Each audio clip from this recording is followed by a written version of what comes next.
And this is Emily, and she is going to be a senior. So, you ready? I'm going to hold this so you can read. Hi. Okay, so I had the opportunity and the privilege to go to Hume Lake this year as a senior, and I learned so many great things in Hume and hung out with so many incredible people. But there were a couple of things that really stuck out to me and that have stuck with me since I got back.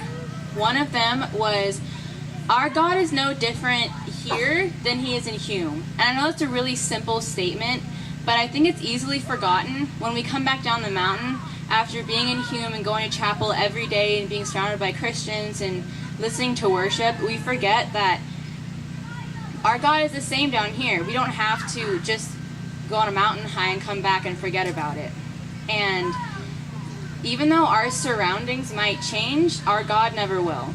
And that's affected my life since then, because I have hungered more for my devotionals, for reading the Bible, for worshiping, and wanting to be a leader in my youth group.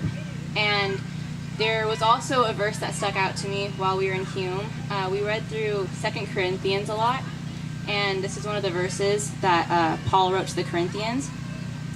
2 Corinthians 12:10. That is why, for Christ's sake, I delight in weaknesses, in insults, in hardships, in persecution, and in difficulties. For when I am weak, then I am strong. And that verse meant a lot to me, and that was one of the main things that has really stuck with me since Hume. And lastly, my favorite lyric from one of those songs we sang was, I found in the earth a love with more worth than I could know. And that verse and lyric has stuck with me since then. That was pretty much sums up my experience in Hume.